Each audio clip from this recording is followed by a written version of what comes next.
Good morning. Welcome to Second Unitarian Church. Thank you for being here. It's a joy to have you. Please rise in body or in spirit and join us in singing our opening hymn, number 126, Come Thou Fount of Every Blessing.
Thanks so very much for the music this morning, everybody, and welcome to Second Unitarian Church. I'm John Broom, a member of the Board of Trustees. My pronouns are he and him.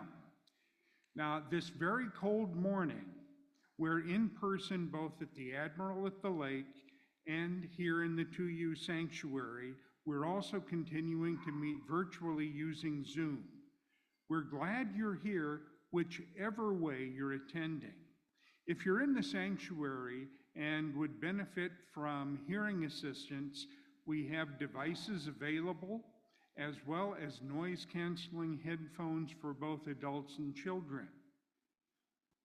Please see the folks in the back at the tech table. If you need help, they've got you.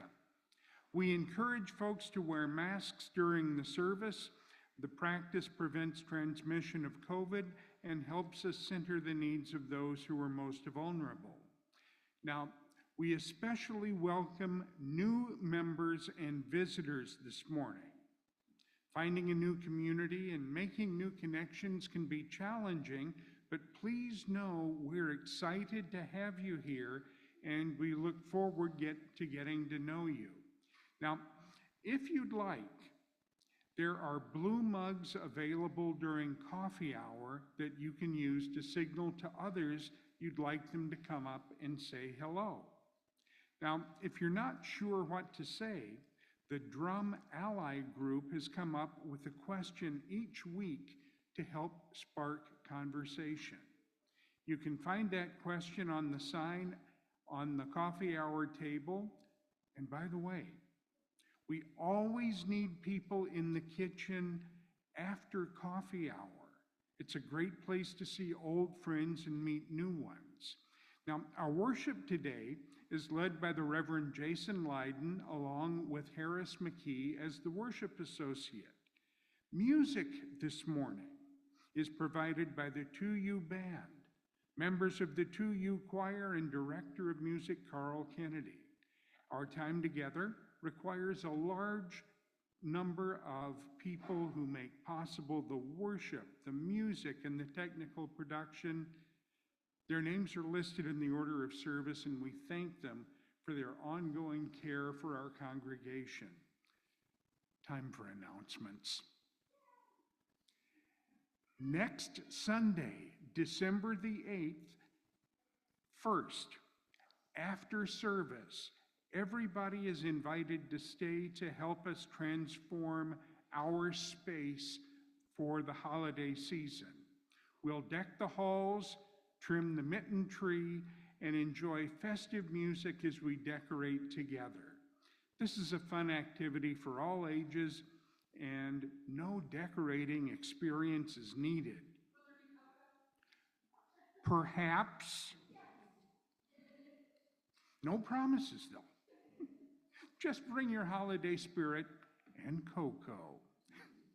Also, next Sunday, the RE community is hosting a hot chocolate social in Fleischman Hall, cocoa, from 11:50 until 12:45 p.m.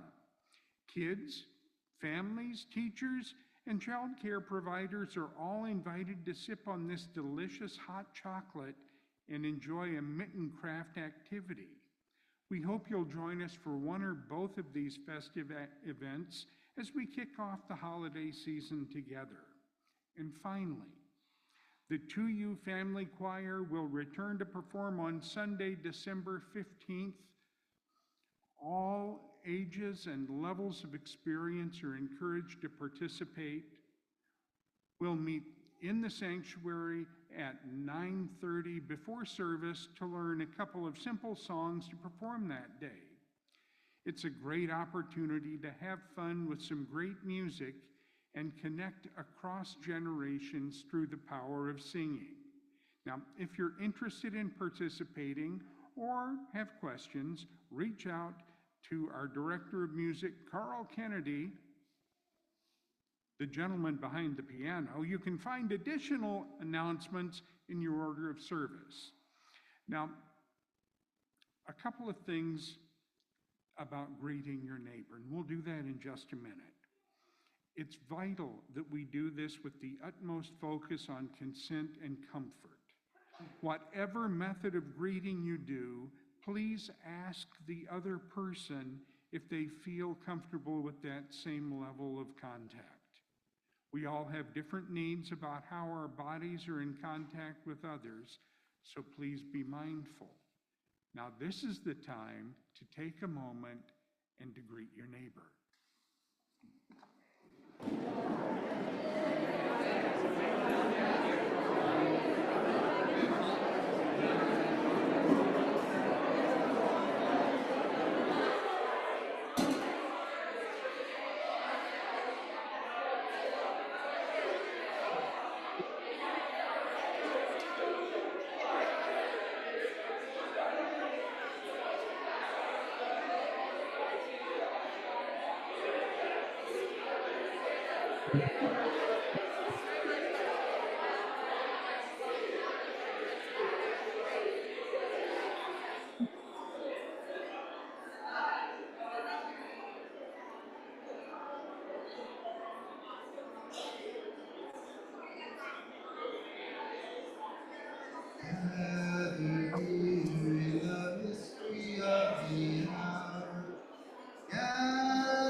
We are a Unitarian Universalist congregation, a community of children, youth, and adults, a people of many beliefs and traditions, bound not by the specific list of things we believe, but the values we share, where we keep love, at the center. Whether you are joining us for the first time or the 1,000th time, you are welcome here. Whether you believe in God some of the time, all of the time, or none of the time, you are welcome here. Whatever your race, whomever you love, whichever way you move in the world, however much money is in your pocket, you are welcome here. I invite you, when you feel ready, to take a breath in and out. As the music begins, let us enter into our service together.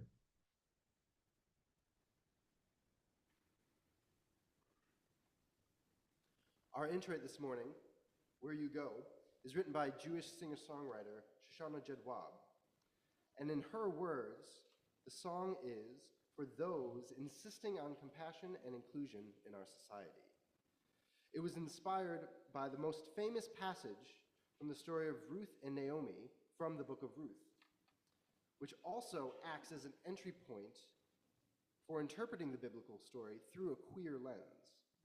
The passage reads, "Do not urge me to leave you, to turn back and not follow you.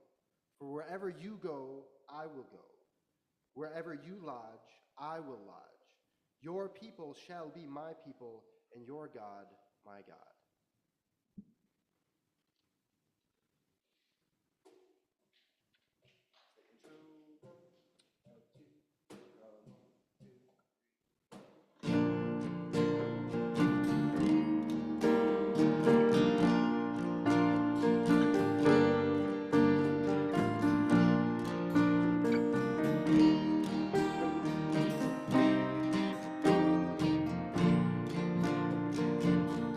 Where you go, I will go, beloved. Where you go, I will go. Where you go, I will go, beloved. Where you go, I will go. Where you lie, I will lie, beloved. Where you lie, I will lie. Where you lie, I will lie, beloved.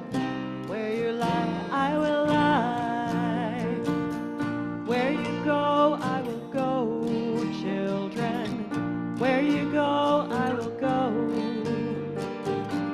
Where you go, I will go, children. Where you go, I will go. Where you lie, I will lie, children. Where you lie, I will lie. Where you lie, I will lie, children. Where you lie, I will lie. For your people are my people. Your people are mine. Your people are my people. Your divine, my divine. For your people are my people. Your people are mine. Your people are my people. Your divine, my divine. Where you go, I will go, ancestors. Where you go, I will go. Where you go, I will go, ancestors. Where you go, I will go. Where you lie, I will lie, ancestors. Where you lie, I will lie. Where you lie, I will lie, ancestors. Where you lie, I will lie. Where you go, I will go, beloved. Where you go, I will go. Where you go, I will go, beloved. Where you go, I will go. Where you lie, I will lie, beloved. Where you lie, I will lie. Where you lie, I will lie, beloved. Where you lie, I will lie. For your people are my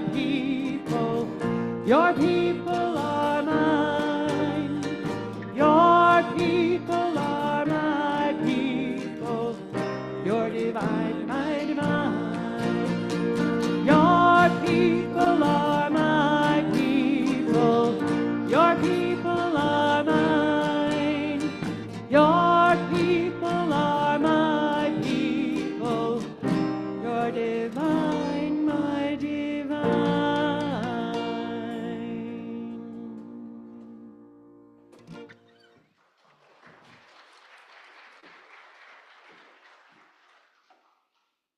Thank you, band. So lovely to hear you. In just a moment, Lumi here in the sanctuary and Harris at the Admiral will light our chalices, the symbol of our faith. We light our chalices this morning with these words from the Reverend Dr. David Lydon.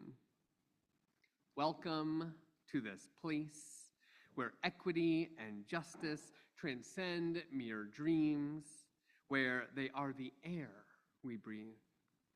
Enter this sanctuary, all who yearn for respite from a world rife with scarcity and inequity, rife with relentless shackles of privilege and bias. Come embrace this space. Be embraced by this place, this refuge where scarcity and disparity dissolve into we together, crafting a place where the breath of life is equity and justice, cherished, manifested, sustained. Thank you, Lumi.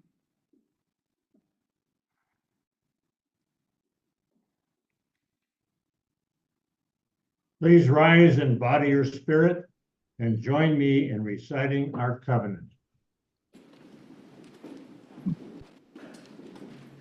We covenant to build a community that challenges us to grow and empowers us to honor ourselves. We will be generous with our gifts and honest in our communication, holding faithful to a love that embraces both diversity and conflict. Called by our living traditions, we will nurture spirituality with a vision of the eternal, living out our inner convictions through struggles for justice and acts of compassion. Now join us in singing the Spirit of Life.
Young and body or spirit to join me at the chancel for our time for all ages.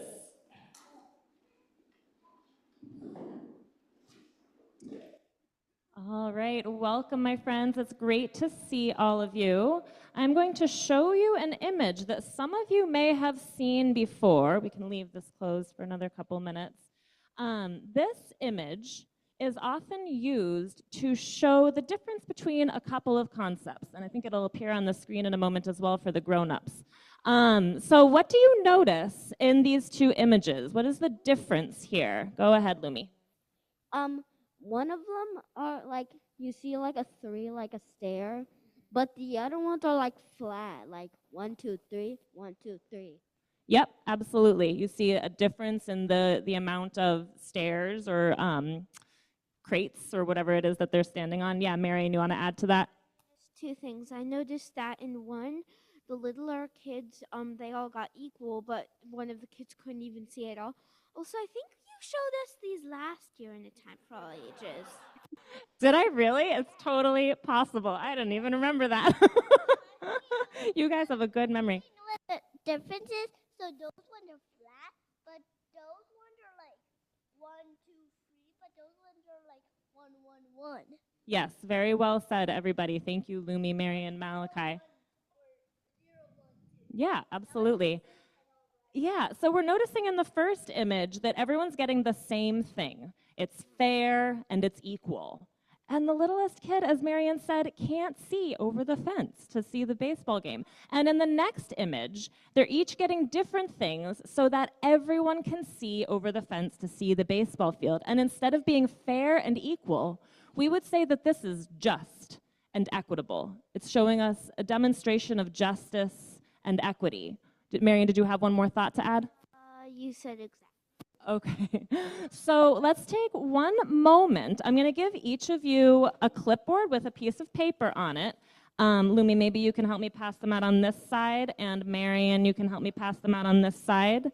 And you can grab a colored pencil and just take a moment to draw or write what you think justice and equity are about. And grown-ups, I want you to be drawing or writing on your mental tablet. So an image or a description of justice or equity. We'll take about 1 minute for the grown-ups to quietly think and kids to sketch or write. There are plenty more pencils over here.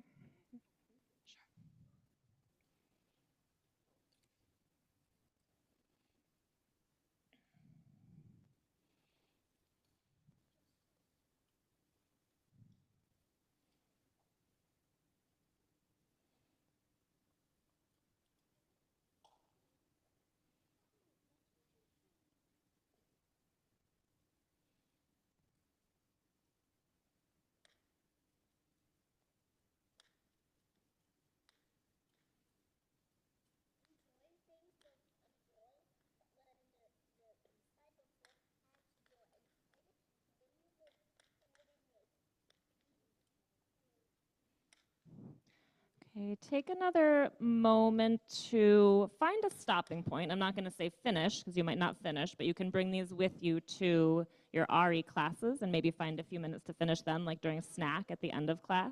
That's okay. I'm seeing some really good thoughts. I'm noticing. Hey, Marion, do you want to read what you wrote? Justice, making things right when they're not. Justice, making things right when they're not. That is so beautifully said. Thank you for sharing, Marion. And Nolan, can you describe what you're drawing?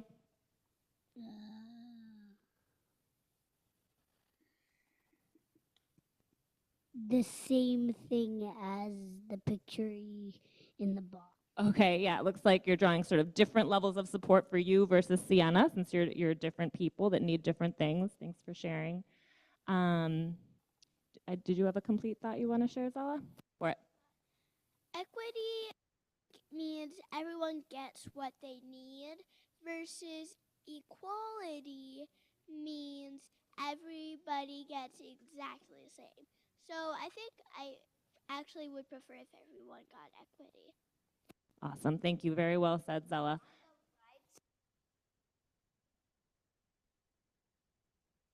Yeah, exactly. On the right side, everybody gets to see the game. Everybody gets access to what they need access to.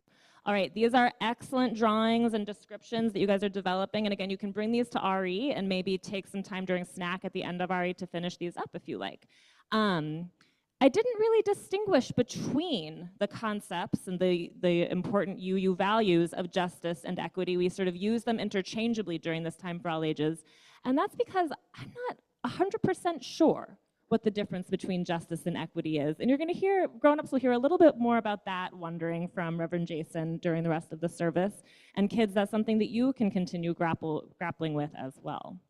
All right, thank you so much for joining me. Let's go ahead and sing the children to their classes.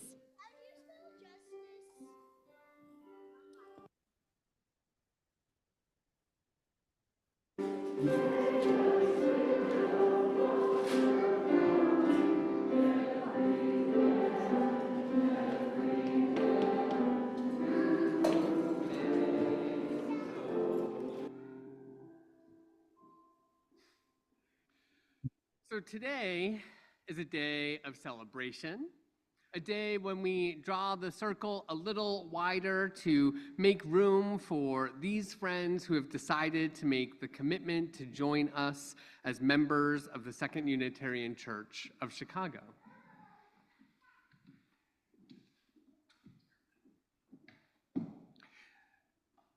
This year, we've held a few new member classes.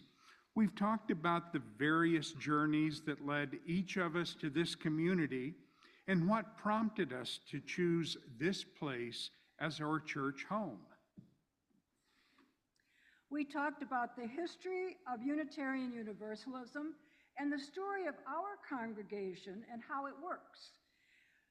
We talked about what membership means so that each person could come to a decision that sat well with their own sense of integrity. Friends of the church are welcome to participate fully in all activities. Come worship with us, attend our social events, learn in our classes, make new friendships. Let this community feed you and give back as we are able. We have many friends in our midst, and we value you. Membership is something more.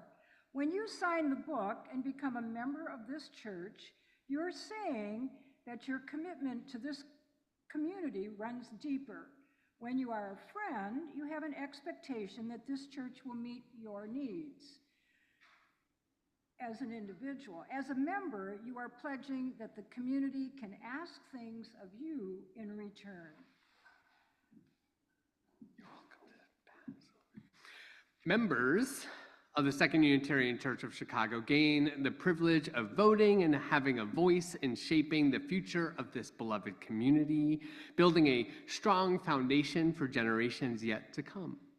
Membership is a promise to stay connected by staying in relationship to the people in this community, to ask questions, to raise ideas, to offer assistance, to be present, to ask for what you need, to forgive when necessary, and to practice compassion even as we all strive to be better human beings sharing this planet.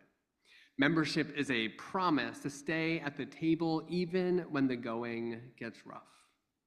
So this is a day to celebrate, even as it is a day of growth and change. Our community is growing, and we must draw the circle wider to make room for these new members who have decided that we are worthy of their friendship, trust, and commitment. So at this moment, if you are planning to be in-gathered today as a new member, I would love to invite you forward to join us on the chancel. So if you are a new member who signed the book in the last bit of time and you have not yet received a flower and been celebrated in our new community or in your new community, come and join us up here. So members of 2U, how will you be in relationship to these friends who have decided to grow our circle wider? The response is in your order of service and will be on the screen. We welcome Newest members of our community. We We promise promise to make room for you as you exist. and find your place here. We want to hear your questions and your ideas, your hopes and your fears. We will do our best to live up to your expectations of us as individuals and as a community. And hope you will recognize that we are imperfect and that you will love us even when we disappoint you. We may stumble sometimes, but we will not abandon you. We celebrate your choice to join us and honor us with your presence and commitment. Take your place among us with confidence. You are welcome here. To our beloved new members, how will you be in relationship to this congregation? The response is in your order of service, and if you don't have it, it's on the screen. We join you today with open hearts. We're new to this community, and there are many things we don't yet know. We hope you will reach out and help us learn. We also come to you with a lifetime of experiences from other places. We hope you will take the time to hear the wisdom and fresh ideas we bring here. We will strive to bring our whole selves to the table, understanding that we each bring something unique and precious to the circle. We also recognize that this community is made up of imperfect human beings, so we will practice compassion when our hearts are aching. Today we take our place among you with joy and purpose. As a symbol of your pledge to this community, you've already signed the 2U membership book. Today, we offer you these flowers as a token of our gratitude for the gifts that you bring to our community. Members of Second Unitarian, are these new members of our church welcome amongst us? If so, please respond, they are, with great rejoicing. They are with great rejoicing.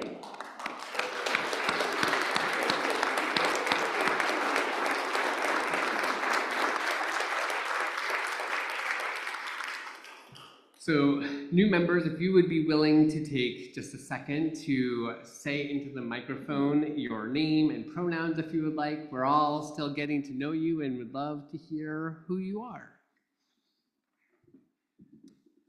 Matt Siebers, he, him.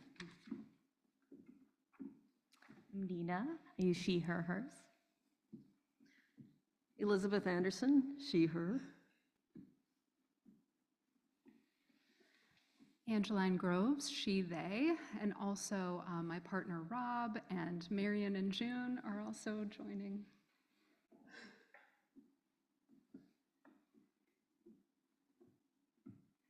My name is Raven Burns Busso. I also sometimes go by Tony, and my pronouns are she, they.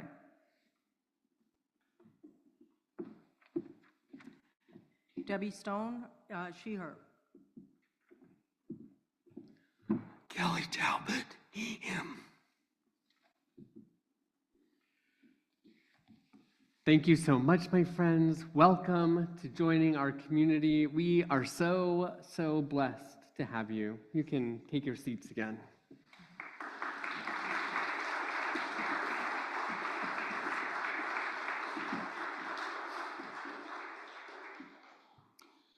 So each week, I remind you that year after year, we make pledges to support the ministry of this, our church. And in addition to these pledges that we make, we take a collection each Sunday so that we can share with those who are doing justice work in our larger community. While we're not all in the sanctuary, we can all contribute. You can find a phone number that will be on your screen during the music. And those who are gathered here in the sanctuary, you can put your coins, cash, or checks in the plates that will be passed around during the music. For the month of December, we do something a little bit different than we do for the rest of the year. We share our financial resources a bit internally. We share our resources with the minister's discretionary fund.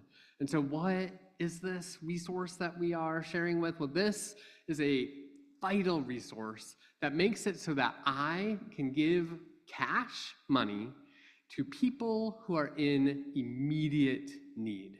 So some of that is making sure that people can have money to pay rent or their mortgage that they're behind on, so that people can pay for utilities that maybe are even getting shut off so soon, that people can pay for groceries, that folks can pay for medical bills. These are all things that I have helped resource in this last year.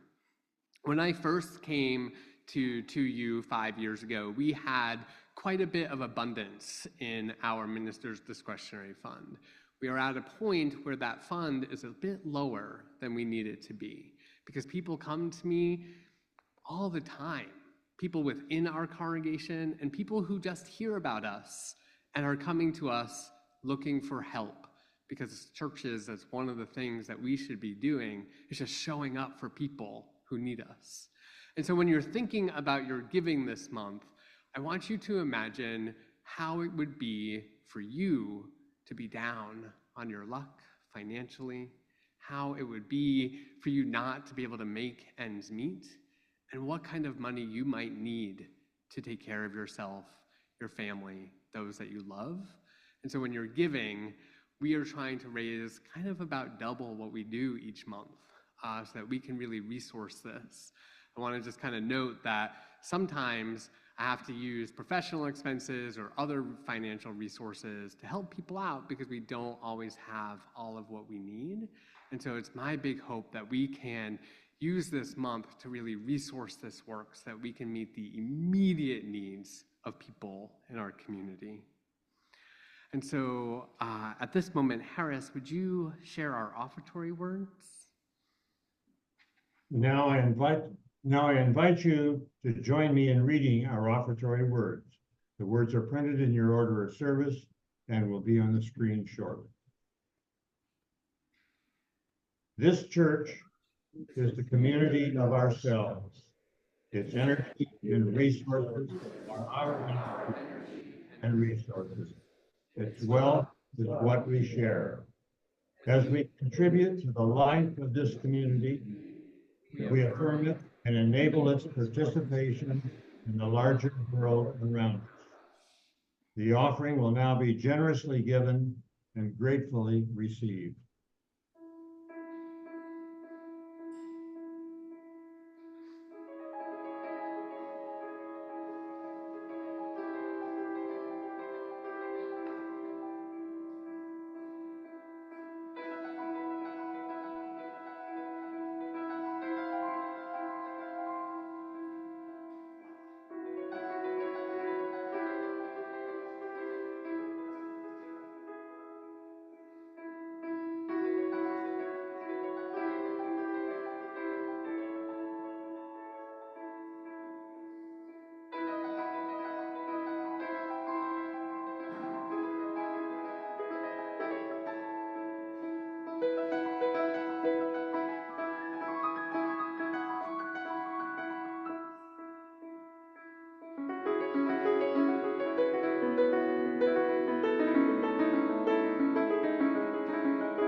I want to invite you to join me in the spirit of prayer or meditation.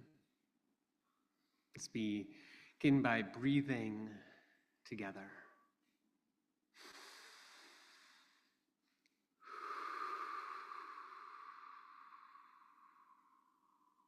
Rest your body in your chair. Allow your mind to clear, letting go of those things that come in to your mind, and just let them pass by as if on a cloud. Feel yourself rooted in this space, knowing how connected you are to everyone and everything around you. We begin always in thanks. Thankful for the breath in our lungs, the beauty of our earth, and the strength of this, our beloved community. We hold in our hearts those who care for family in ill health, those who live with grief and chronic pain, those struggling with addiction or illness, seen and unseen. We are with you. For parents and teachers and all those whose primary spiritual practice is caring for children, we are with you. We pray for our neighbors in prison, for those who are struggling to stay afloat in the midst of poverty, for immigrants and refugees who are fleeing and seeking, finding new homes in our city amongst many. We are with you. We pray for all those living in harm's way. We pray for our planet and commit to work that will lead us away from the harms of climate chaos. As war and genocide continue to rage, we pray that wisdom, compassion, and empathy guide the leaders of our world. May they and we be instruments of a just and lasting peace. Our lives are truly blessed by those who are encountering the final stages of life. We offer prayers of comfort and care, knowing this journey is far from easy. On this World AIDS Day, we pray for the many lives lost, particularly those of gay men whose lives were considered disposable. We know that AIDS is not over, and we also practice gratitude for medications that need to be made available freely to both treat HIV and AIDS and to prevent it. Into this, our shared silence across space, I invite you now to speak aloud the names of anyone you wish to lift up into the loving support of our community.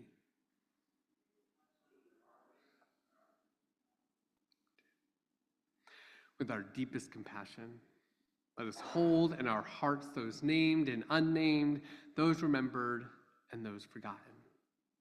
Let it be so. Amen, and blessed be. During our ritual of lighting candles for joys and concerns, we want to continue to take care of one another. In the 2U sanctuary, you will be invited in a moment to come forward and light a candle. As you end your time of contemplation and candle lighting, you're invited to use the hand sanitizer that's there. For those of us at the Admiral, I invite you to come forward and take a pebble from one bowl, hold it tightly in your hand, putting your energy into the stone, and then knowing your joys and sorrows to be shared by this community, let it go lightly into the other bowl. And for those of us on Zoom, I invite you to join by sharing your joys and concerns in our chat window.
Behold, all of these are shared joys, celebrations, concerns, and sorrows close to our hearts.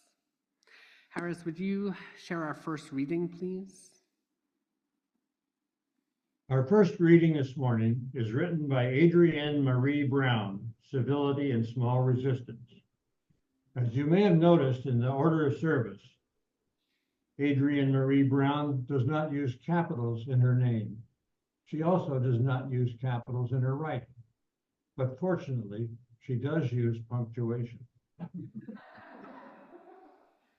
When those with power are doing inhumane or anti-planet things, our choice to be disruptive, to be impolite, is one of the ways we wage small resistance that can become mass resistance and large-scale cultural and political transformation. We have learned this from ancestors in our lineage who helped expose and break massive systems like chattel slavery or Holocaust genocide. Small resistance historically has looked like a wrench in the gears, a slowing things down, a rancid ingredient in master's food, enslaved people teaching each other to read and write, letting a fugitive sleep in your basement, learning how to give each other reproductive care, slipping each other cannabis in medicine. Small resistance these days looks like turning people who are supporting and promoting racist, transphobic, and inhumane policies away from your door. It looks like stopping next to police cars that are pulled people over and watching them or filming them until the person stopped is allowed to leave. It looks like naming isms and phobias in real time and learning together. It looks like local direct actions at the homes of congresspeople who make decisions that harm humans of the planet. The forces we are up against are so massive that it can be overwhelming to contemplate getting to freedom, having just governance, feeling something other than shame about the decisions of this country. But each of us has the power every day to disrupt the normalization of violence and othering, to hold out for higher standards of humanity. And sometimes it's as small as saying no.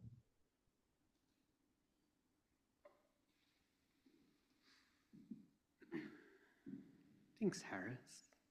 Our second reading this morning is a short clip of a video by Ricardo Levins Morales entitled "The Soil is More Important Than the Seeds." One of the most important insights of cultural organizing that brought to the movement struggle is the idea that the soil is more important than the seeds. Almost anything will grow in rich, nutritious soil, whereas it's hard to get anything to grow if the soil is barren and toxic and won't hold moisture. So the seeds are our projects, our initiatives, our campaigns, our organizations, our institutions that we want to build, and the soil is the compost of beliefs, ideas, values, narratives that create the environment within which we're working. So for example, if you're trying to win a decent contract and more funding for school teachers, it's going to be hard if everybody knows that teachers are greedy, lazy, indifferent, and don't care about kids, right? But the right wing has been hammering in that message, has been instilling that into the soil. In fact, for 40 years, has devoted themselves largely to preparing the soil. And that includes saying stuff that sounds crazy, fighting for things that aren't winnable yet, because they're investing in the future, and 10 years later it won't sound crazy and they'll win. So the question is that I would pose to you is what stories, what narratives, what beliefs, if they were widely disseminated in the soil of our communities, would make it easy to win? Just imagine for a moment. What would make victories easy if everyone believed it? Because now we're fighting against the weight of all these toxic narratives that people have internalized. So it's really, we're the only ones who can plant the seed of the tree that one day we want to live under.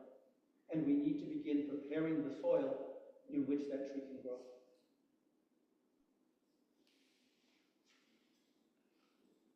I hope that we are cultivating soil here in our church. Soil of compassion,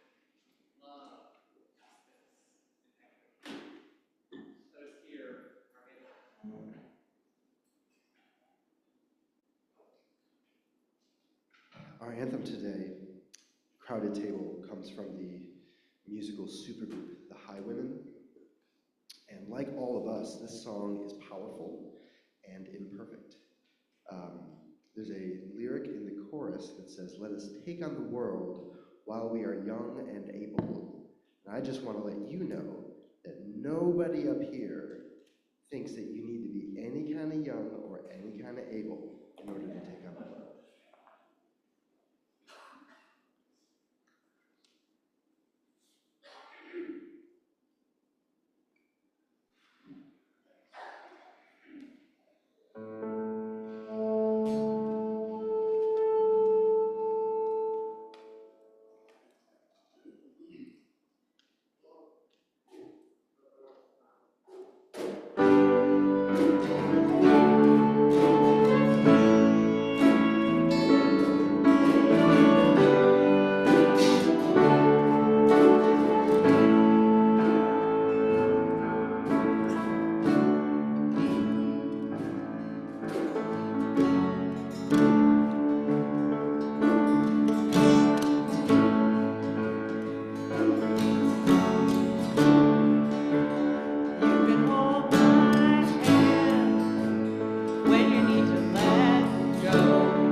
Thank you, band. So fun. I love that song so much, and I wonder how many of you maybe this past week had crowded tables and how good that may have felt. And those whose tables may not have been so crowded, I hope you in this space might feel the love of this crowd that has heated up our space this morning, as it was very chilly when we came in. Starting in the fall of 1999, I was one of those Unitarian Universalist teenagers around the country who stopped saying the Pledge of Allegiance at school during homeroom each morning. The Boy Scouts of the Americas had recently changed their policy to refuse Unitarian Universalists the religion pin because of our affirmation of LGBT people and our affirmation of atheists. I was both. And while I was not a Boy Scout, the church I grew up going to allowed the Boy Scouts to use our parking lot to sell Christmas trees. So I was quite familiar with them, and there were many Boy Scouts at my church.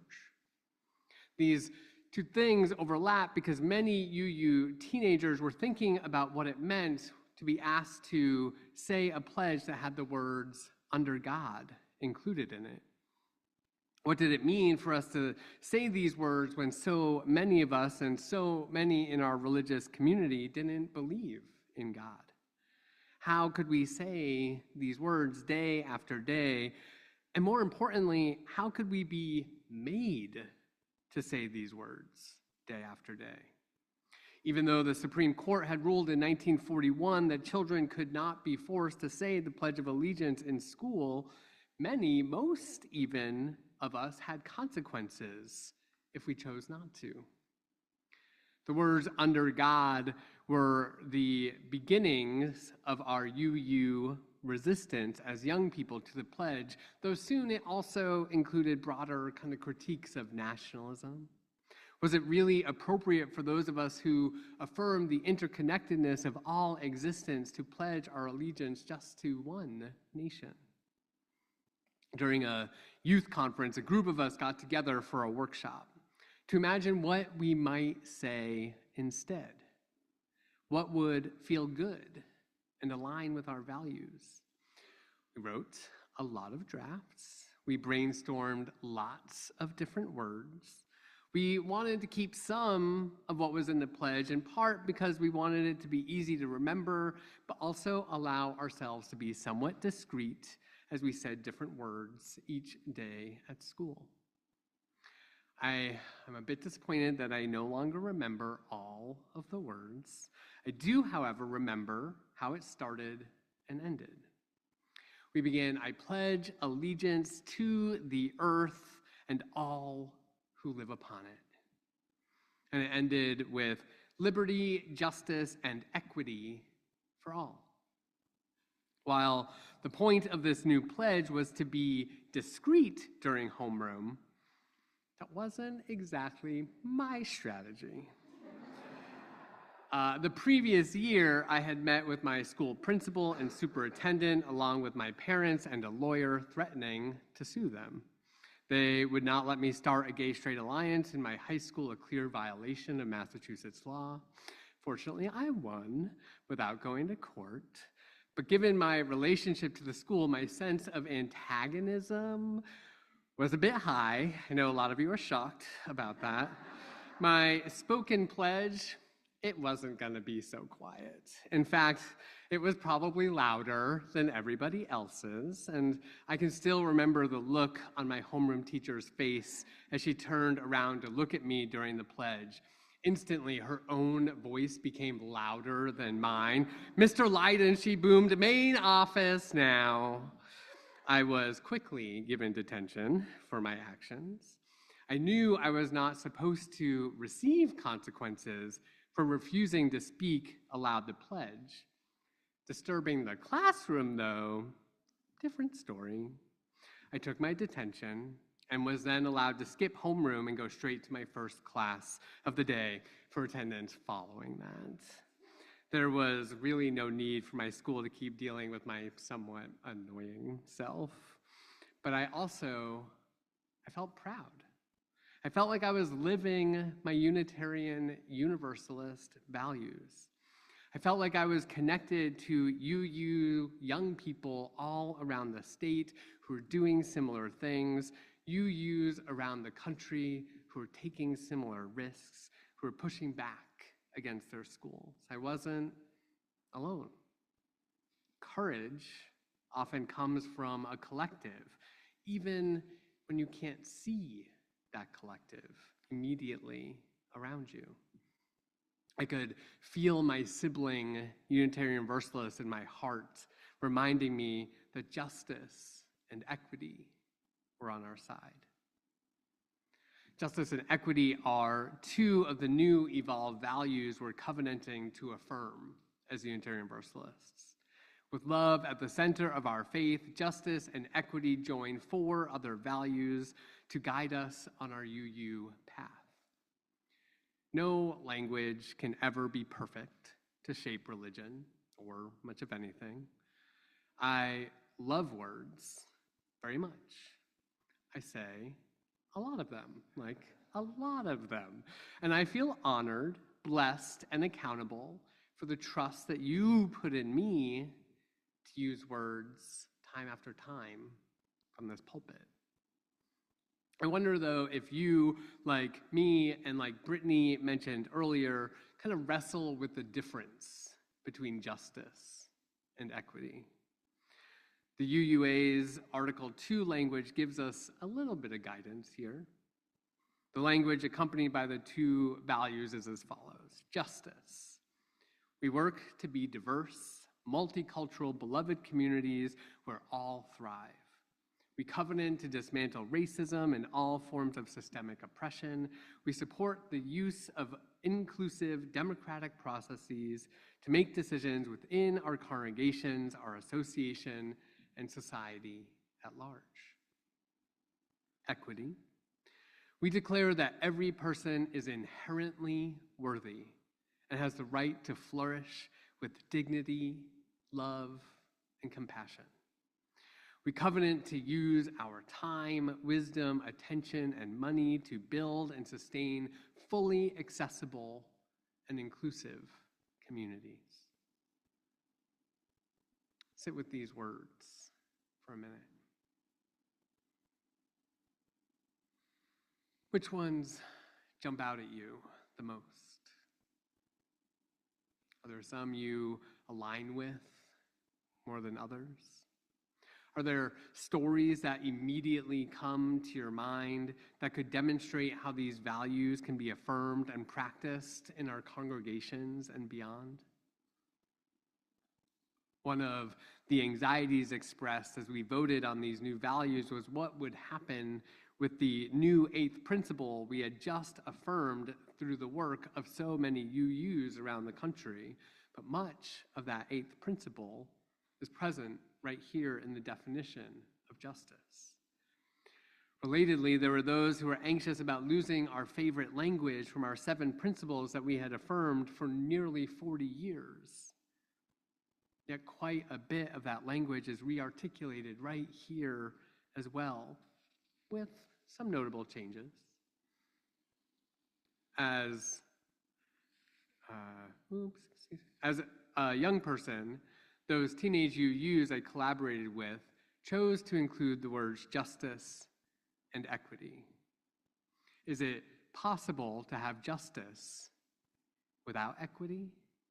Is it possible to have equity without justice? One of my most favorite affirmations of Unitarian Universalism is the promise to declare, as we just heard, that every person is inherently worthy. No matter who you are, no matter what you have done, you, me, we are worthy. We completely reject the idea as Unitarian Universalists of original sin. We celebrate instead a theology of original blessing. Too often it is said that Unitarian Universalists can believe whatever we want, or that we don't have anything we believe in at all. And it's just not true. There are parameters, and we've discussed this before. And one of the most important parameters to me is our commitment to honoring the inherent worth of every single person, no matter what. No matter what. Would I necessarily choose to connect that affirmation to the concept of equity? Not sure, to be honest. I am glad it's there, though. Words are imperfect and important to me. Promises, these covenants that we are making, that is what these values are. It is a covenant, a promise of how we're going to be together. Promises are important to me. We need to be able to communicate to one another and the broader community who it is that we are as Unitarian Universalists. Words, and certainly actions, help us communicate that. Teenagers writing their own pledge of allegiance and speaking up in school is a way that we combine both words and actions. Anyone who has ever been in a romantic relationship or a friendship or part of any family knows that words and actions need to match each other or conflict ensues. As Unitarian Universalists, we are declaring our commitment to justice and equity, and it's essential that our behavior matches these declarations. Brian Stevenson writes, I think sometimes when you're trying to do justice work, when you're trying to make a difference, when you're trying to change the world, the thing you need to do is get close enough to people who are falling down. Get close enough to people who are suffering, close enough to people who are in pain, who've been discarded and disfavored. Get close enough to wrap your arms around them and affirm their humanity and their dignity. What are you going to do to get close enough to people who are falling down? Or, if you feel like you are falling down yourself, how are you welcoming the loving arms of those who need to do the work of getting down to join you and climbing back up together? Can we get ourselves away from a charity framework and instead encourage ourselves and one another to practice acts of solidarity? The Muri activist and artist Lilla Watson is often quoted saying, if you have come here to help me, you are wasting your time. But if you have come because your liberation is bound up with mine, then let us work together. Our liberation is bound up together. This is what the intersection of justice and equity does mean to me. They may not be that different from one another. They may be impossible to divorce from one another, and both words can guide us towards a greater sense of connection to ourselves and to many around us. As we ponder this connection together, I want to say some words about our closing hymn this morning. This is a song that will be very familiar to you. Popularized during the civil rights movement in the US, this song has been sung by likely millions of people, not just in our country, but in social movements for justice and equity all around the world. The exact history of this song is not known, though it's suggested that it evolved from the words of the Methodist minister, Reverend Charles Albert Tindley. Reverend Tindley was born to a father who had been an enslaved man. Reverend Tindley was considered an incredible preacher who traveled all up and down the East Coast. He wrote the hymn, I'll Overcome Someday. The hymn was used by tobacco workers in South Carolina who were striking between 1945 and 1946. These striking workers have been supported by organizers connected with the Highlander Center, an organizing training school based in Tennessee. Less than a decade later, this training school would host people like Septima Clark, Fannie Lou Hamer, Dr. King, Rosa Parks, and Ella Baker. A regular presence at this school was Pete Seeger, the folk singer and songwriter. When I was at the Highlander Center in 2006, I learned some more about the song we're about to sing. Pete Seeger was one of those who taught the song to civil rights leaders.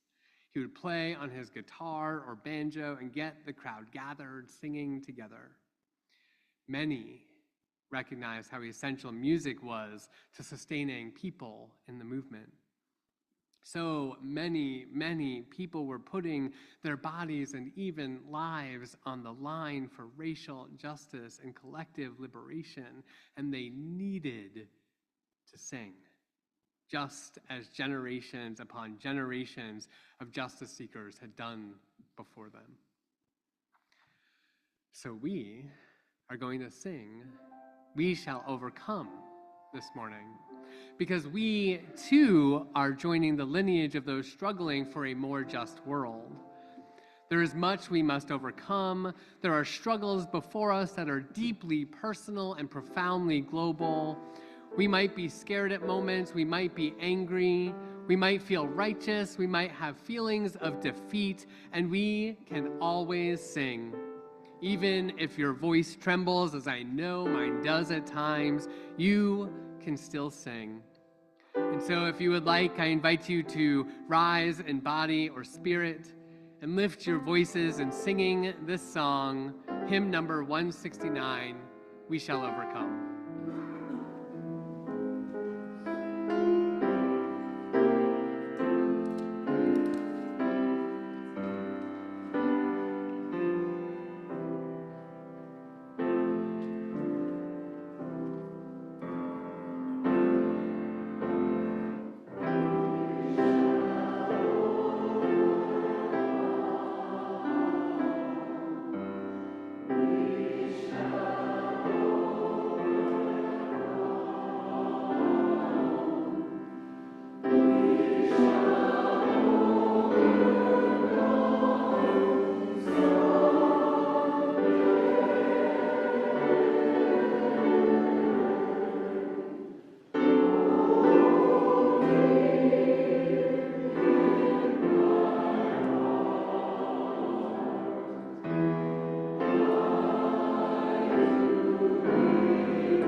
I invite you to rest your hands upon your heart or clasp hands with those you're sharing your life with.